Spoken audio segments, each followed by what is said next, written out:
बोले श्यावर रामचंद्र भगवान की जय हो। बोले सीता मैया की जय हो। बोले अत्यंत बलवंत संत श्री हनुमंत लाल जी महाराज की जय हो। यूट्यूब के माध्यम से देख रहे सभी भक्तों को, दर्शकों को, माता बहनों को, भाई बंधुओं को, महाराज सभी को हमारी तरफ से जय श्री राधे, जय श्री कृष्ण। मैं आप लोगों को श्री वृत्रृत की कथा सुनाऊंगी, जिसमें महाराज प्रेम की अद्भुत व्याख्या की गई है, और इसे आप प्रेम से सुने ध्यान लगाकर। देखिए, जब भगवान श्री राम जो है वन को चले गए ना, तो राम जी को बहुत याद आती है अपनी अयोध्या की। महाराज दशरथ, माता कौशल्या, भरत की स्थिति को याद कर कर के रघुवर रो पड़ते हैं, पर वो कृपा सिंधु है, सब पर कृपा वर्षाते हैं, सब पर कृपा वर्षाने वाले हैं। रोते तो अपने आप को समझाते कि मैं अगर इसी प्रकार रोऊंगा तो जानकी लक्ष्मण की स्थिति क्या बनेगी। इसीलिए राघव जो है अपने आप को समझाते। और इधर निषाद राज को लौटा दिया ना राम ने, अब वो लौट करके आया। और देखिए भक्तों, जब से राम जी सुमंत जी को गंगा के किनारे छोड़कर गए हैं ना, और महाराज ये बोल कर गए थे कि तुम अयोध्या को लौट जाना, अयोध्या को वापस चले जाना, पर सुमंत जी महाराज नहीं गए, मूर्छित पड़े हैं गंगा के किनारे। आज महाराज 6 दिन हो गए, सुमंत जी उठे नहीं। निषाद जी आए, निषाद जी ने देखा कि घोड़ों के भी नेत्रों से अश्रु की धार बह रही है, रो रहे हैं सभी घोड़े। सुमंत जी महाराज को होश आया, होश में आए सुमंत जी, रोने लगे, कहे कहाँ है राघव, कहाँ है लखनलाल, सब मुझे छोड़कर कहाँ चले गए। ऐसे सुमंत जी महाराज विलाप कर रहे हैं, रो रहे हैं। निषाद जी ने समझाया, मंत्री जी आप दुखी मत होइए,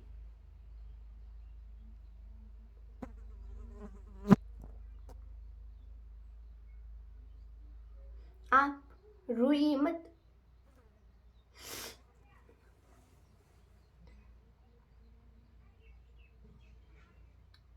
निषाद जी ने अपने 4 दूतों को सुमंत जी के साथ में भेज दिया, और निषाद जी ने अपने दूत से कहा कि इन्हें अयोध्या के पास में छोड़ कर के जल्दी से आओ।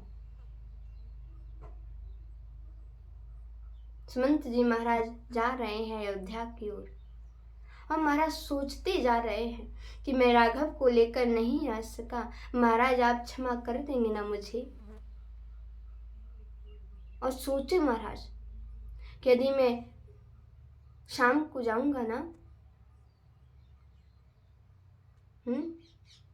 प्रातःकाल में जाऊंगा ना, तो सभी लोग मुझसे प्रश्न करेंगे, पूछेंगे कि तुम राघव को लेकर क्यों नहीं आए, राघव क्यों नहीं आए। जब वो लोग मुझसे प्रश्न करेंगे, पूछेंगे, तो मैं क्या उत्तर दूंगा। इसीलिए सुमंत जी एक वृक्ष के नीचे जाकर के बैठ गए। सायंकाल में सुमंत जी महाराज अयोध्या में प्रवेश कर रहे हैं। गए सुमंत जी महाराज, पहुंचे महाराज दशरथ के भवन के दरबार पर जाकर के रथ को खड़ा किया। माता कौशल्या ने आहट सुनी, दौड़ी दौड़ी माता कौशल्या चली आई। सुमंत जी को अकेला आते हुए देखा। सजीव के मन में चिंता है, व्याकुल हो रही है। अंदर महाराज दशरथ जो पड़े हैं।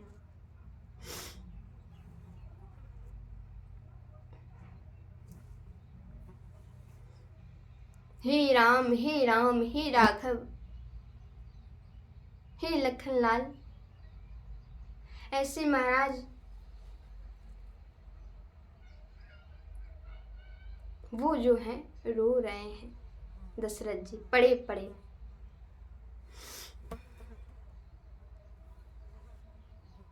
और महाराज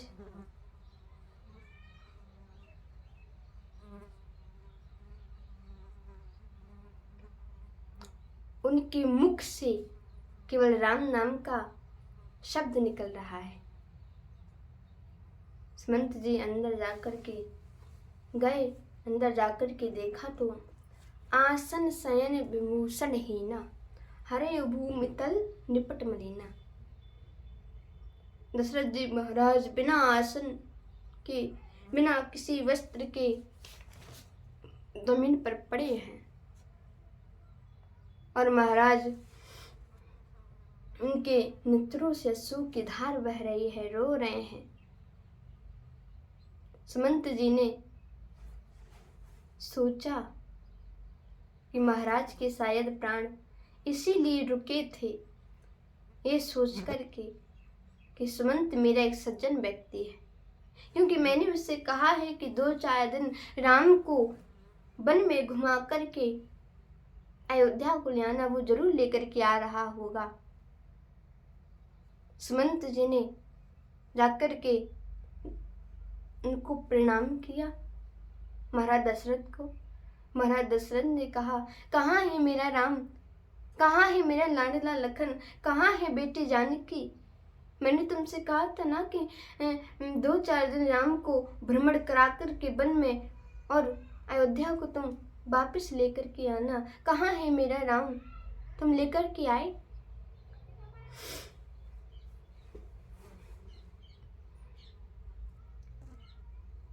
सुमंत जी ने कहा, महाराज आप तो शांति की मूर्ति हैं, अगर आप ही ऐसे रोने लगेंगे, बोलेंगे तो कैसे काम चलेगा। मैं राघव को लेकर के गया, श्रृंगवेर तमसा के किनारे हजारों लोगों के साथ में राघव ने विश्राम किया। और रात्रि के समय में राघव उठ करके श्रृंगवेरपुर की ओर प्रस्थान कर गए। निषाद राज के पास में मुझे मिले और केवट से गंगा पार हुए। उसके बाद राम जी भरद्वाज ऋषि के आश्रम पर पहुंचे। फिर उसके बाद राम जी राघव चित्रकूट की ओर प्रस्थान कर गए। और पता है राघव ने क्या किया, मुझे वापस कर दिया। मैंने उनसे विनम्र विनती की, निवेदन किया, परंतु उन्होंने निषाद राज को भी वापस कर दिया। मैंने बहुत बड़ा अपराध किया है महाराज भगवान, आपने कहा था पर मैं प्रभु को नहीं ला सका, मुझे क्षमा कर दिया। और राम ने एक विलम्ब मुझसे प्रार्थना की। जब वो नौका में बैठने जाने लगे तब मुझसे कहा कि सुमन, तुम अयोध्या में जाकर के पिताश्री से विनम्र निवेदन करना, प्रार्थना करना कि मन में वो दुखी ना हो, मन में कोई विचार ना करें। 14 वर्ष में कोई बहुत बड़ी बात नहीं है, क्योंकि और मैं 14 वर्ष वनवास पूर्ण करके पिताश्री के वचनों को सत्य करके अवध में जरूर वापस लौटूंगा और पिताश्री के चरणों में जरूर हाजिर होऊंगा मैं, क्योंकि वे हमारे पालक हैं, वे हमारे उपदेशक हैं और सारे प्रजाजनों के रक्षक हैं। इसीलिए वो जो है निराश ना हो, चिंता ना करें, नाना विचार मत करें, सोचे नहीं। यह राघव ने मुझसे विनम्र विनती करी, प्रार्थना करी।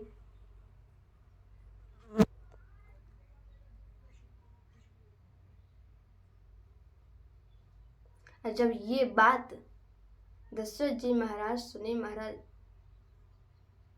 तुरंत जमीन पर धड़ाम से महाराज गिर पड़े,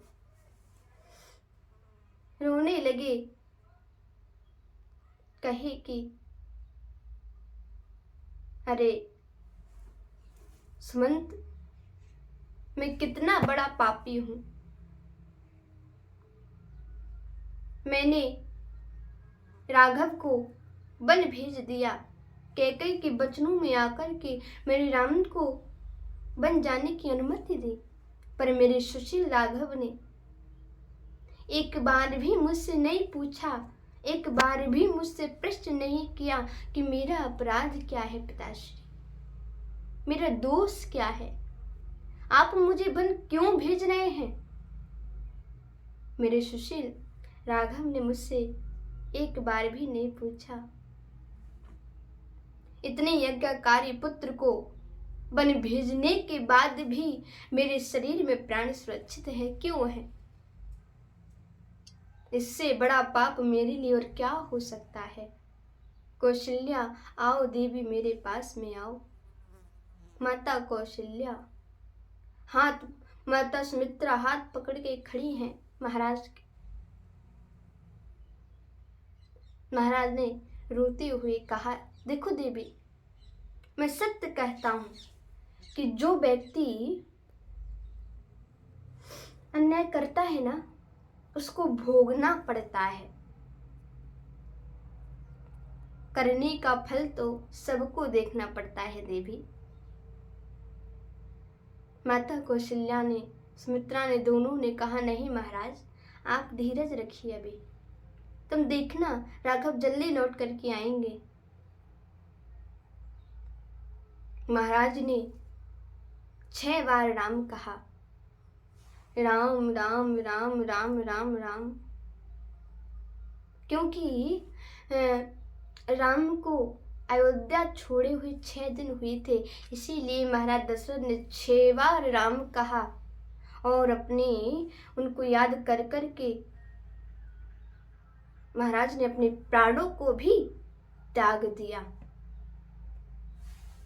अब जब ये माता कौशल्या ने देखा तो दिल ने धड़कने से इनकार कर दिया। हाहाकार मच गया पूरी भवन में, पूरी अयोध्या में।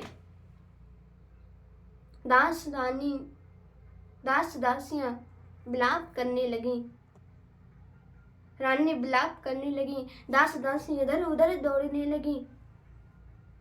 दूसरा पहाड़ अयोध्या में विपत्ति का टूट पड़ा, क्योंकि पहला पहाड़ टूटा था, राम वन में चले गए, राम का वनवास हो गया। अब दूसरा पहाड़ अयोध्या में टूटा विपत्ति का, कि महाराज दशरथ ने अपने पुत्र के वियोग में अपने प्राणों को भी त्याग दिया। और महाराज इसीलिए कहते हैं कि महात्मा दशरथ ने जीने और मरने दोनों का फल पा लिया है, प्राप्त कर लिया है। ये तो महाराज मैं आपको बताऊं कि महाराज दशरथ जिए तो राम की झांकी को देखकर जिए, राम को देख कर के जिए, और मरे तो राम के वियोग में मरे, राम के चिंतन में मरे। और महाराज ये सौभाग्य तो बड़े बड़े ऋषि मुनियों को नहीं मिल पाता, प्राप्त नहीं हो पाता। आज वो सौभाग्य महाराज दशरथ को प्राप्त हुआ है। पूरी अयोध्या में हाहाकार मच गया महाराज। गुरु वशिष्ठ जी पधारे हैं। गुरु वशिष्ठ ने धैर्य का परिचय दिया। और देखो मैं आपको एक बात बता दूं कि गुरु का बहुत बड़ा दायित्व है, मैं आपको बता दूं। गुरु वशिष्ठ जी ने महाराज दशरथ जी की नामी में तेल भर कर के उनके शरीर को जो है सुरक्षित रखवाया, और महाराज सैनिकों से कहा कि तुम जल्दी कैक देश में जाओ और भरत शत्रुघ्न दोनों को लेकर के आओ। और देखो, मेरी बात को ध्यान से सुनो, तुम ये मत कहना भरत से, दोनों से, कि महाराज की मृत्यु हुई है, ये मत बोलना। सैनिक लोग घोड़े पर सवार होकर के कैक देश में पहुंचे, और इधर महाराज भरत जी मामा के घर में अनेक प्रकार के स्वप्न को देख रहे हैं, कई कई प्रकार के स्वप्न को देख रहे हैं। उनको बड़ी पीड़ा हो रही है, उन्हें अयोध्या की बहुत याद आ रही है।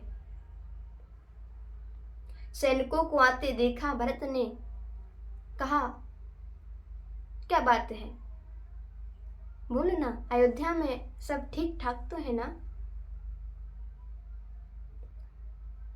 अचानक आना हुआ, क्या बात है? उन सैनिक लोगों ने कहा कि महाराज, आप दोनों लोगों को वशिष्ठ मुनि जी ने बुलाया है और आप जल्दी से चलिए। महाराज ये बात कहते कहते दोनों सैनिकों के नेत्रों से आंसू निकल गए, रोने लगे बोलते बोलते। भरत ने कहा, अरे रोते क्यों, क्या बात हो गई, कुछ हुआ है, क्यों रो रहे हो? सैनिकों ने कहा, अरे महाराज कुछ नहीं, वो तो थोड़ा आपको बड़े दिनों में देखा है ना, इसीलिए हमारी थोड़ी आंखें छलक गई हैं, कोई बात नहीं, आप चलिए। मामा से भरत जी आज्ञापित होकर के भरत जी चल दिए अयोध्या की ओर। और जैसे ही महाराज भरत जी अयोध्या में पहुंचे तो महाराज भरत जी को देख करके सब लोग ऐसे सिर को झुका करके विनती से कर करके सब लोग निकल जा रहे हैं, कोई भरत से बात नहीं कर रहा है। भरत ने देखा, अरे सब लोगों ने मुझे देखा लेकिन कोई मुझसे बात नहीं कर रहा है, कोई मुझसे बोल नहीं रहा है। क्योंकि मैं आपको बता दूं भक्तों कि जब मामा के घर से आते थे ना, तो सब लोग गले से लगा लेते भरत को, क्योंकि बहुत दिन के बाद भरत आए हैं ना। और आज अचानक सभी लोग उदास हैं, क्या बात है? भरत ने महल की ओर देखा तो सूर्यध्वज महाराज कुछ झुकासा हुआ दिख रहा है। तो भरत जी सोचे, अरे कोई बात नहीं, पहले मैं पिताश्री के दर्शन कर लेता हूँ। और देखिए भरत जी महाराज जानते हैं कि हमारे पिताजी ज्यादातर माता कैकेयी के भवन में ही रहते हैं, इसलिए भरत जी महाराज कैकेयी के भवन में प्रवेश कर रहे हैं। देखिए किसी ने तो उनका सत्कार मतकार नहीं किया, लेकिन थाली सजाकर के आरती की, माता कैकेयी आई, आरती उतारी, कहा, बेटा आओ, बेटा अंदर आओ, सब ठीक है ना, सब कुशल तो है ना? तो भरत ने जब माता को देखा, कहा, माता ये आपके अलंकारों को क्या हुआ, ये आप ऐसे वस्त्र आपने क्यों पहने हैं? पिता महाराज कहाँ हैं? मेरे राघव प्रभु श्री राम, माता जानकी, लखन भैया सब कहाँ चले गए हैं? मैं सबसे मिलना चाहता हूँ, कहाँ गए हैं? तो माता कैकेयी ने कहा, अरे बेटा तू पहले बैठ तो जा, मैं तुझे सारी बात बताऊं। नहीं माता, मुझे पहले पिताश्री से मिलना है, मैं सबके दर्शन करना चाहता हूँ। तो माता कैकेयी ने कहा, अरे बेटा क्या बताऊं तुझे, काम बनाया सब मैंने, सहायता करी वो मंथरा ने, और थोड़ा बीच में थोड़ा गड़बड़ देवताओं ने कर दिया कि तुम्हारे पिताश्री जो है स्वर्ग को सिधार गए। जब भरत ने सुना, भरत रोने लगे, चेहरा एकदम लाल पड़ गया भरत जी का। कहे स्वर्ग सिधार गए माँ, क्या कारण बन गया जो पिताश्री स्वर्ग सिधार गए?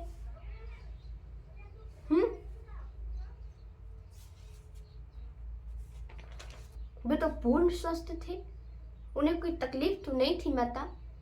फिर ऐसा क्या कारण बन गया जो पिताश्री स्वर्ग को सिधार गए? माता कैकेयी ने कहा, पुत्र, वो 2 वरदान तुम्हारे पिताश्री के पास सुरक्षित थे और वो 2 वरदान मैंने मांग लिए। पहला वरदान मांगा मैंने तुम्हारा राज्य तिलक, और दूसरे वरदान में मैंने राम को 14 वर्ष का वनवास मांगा, और राम उस वचन को पूर्ण करने के लिए वन को चला गया। जब भरत ने सुना, भरत जी और रोने लगे। भरत ने कहा, माता ये तुम कैसी बातें कह रही हो? ये तुम क्या कह रही हो? तो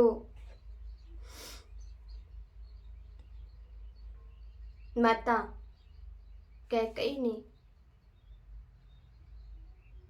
भरत से कहा कि देखो भरत, आग्रह तो नहीं था, लेकिन साथ में जानकी भी चली गई और साथ में लक्ष्मण भी चले गए 14 वर्ष के लिए। भरत ने सुना, चेहरा लाल पड़ गया, खड़े हो गए, कैकेयी से बोले, तुम हो कौन देवी?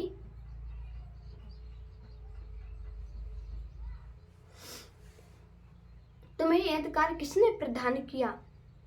और देवी, मेरी बात एक कान खोलकर सुन लो कि आज के बाद भरत जीवन में कभी तुम्हें मां नहीं कहेगा। और तुम्हें पता भी है विधाता ने मेरे साथ क्या किया? कि हंस बंस दशरथ जनक राम लखन से भाई, जननी तू जननी भई, विदिशन कछु ना बसाए।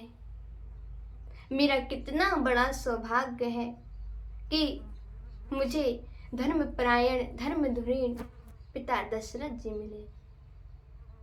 मेरा और बड़ा सद्भाग्य है कि राघव जैसे लखन जैसे मुझे भाई मिले।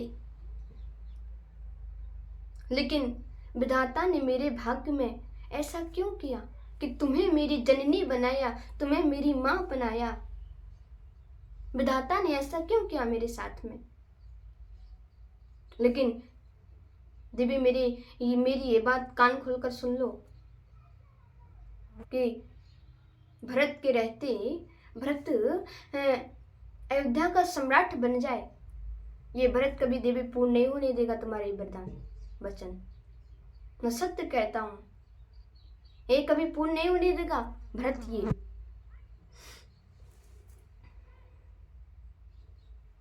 अब इतने में महाराज मंत्रा आए सज धज के, महाराज पूछो मत।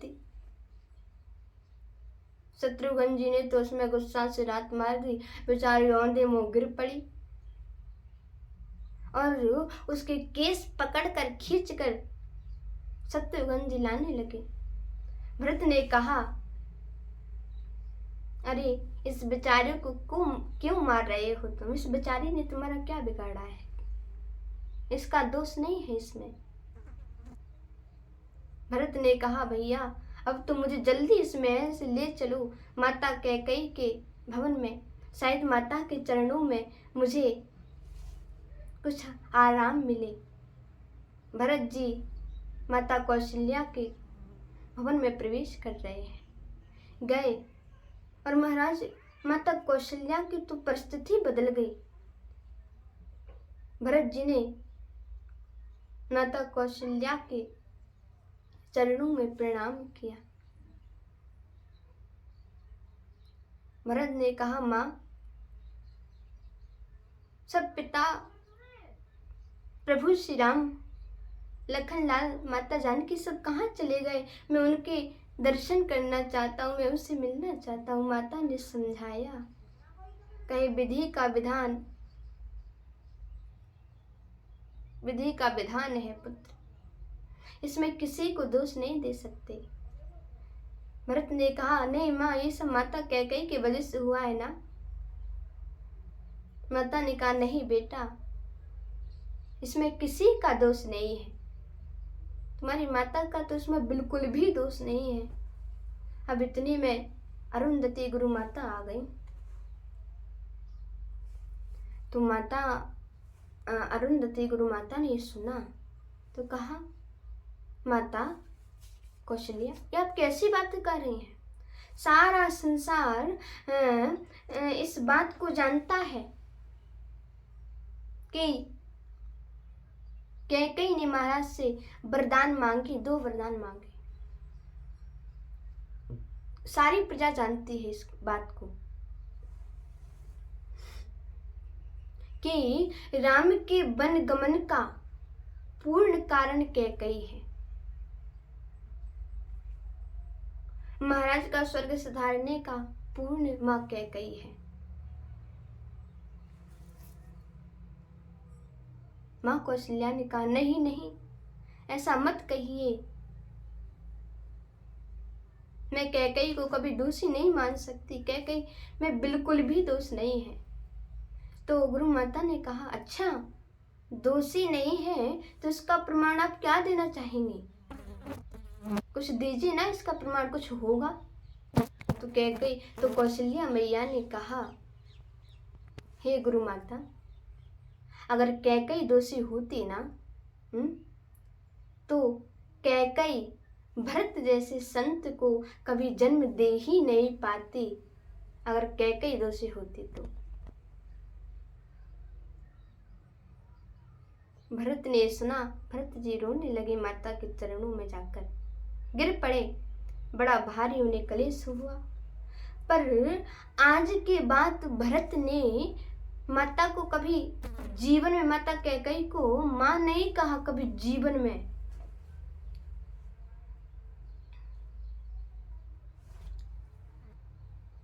देखिए भक्तों, अब हम आगे की कथा आप लोगों को अगले वीडियो में बताएंगे। और देखिए, मेरा भी एक चैनल है मनोरमा रागनी के नाम से, अगर आप उस पर भी हमारी कथाओं को देखना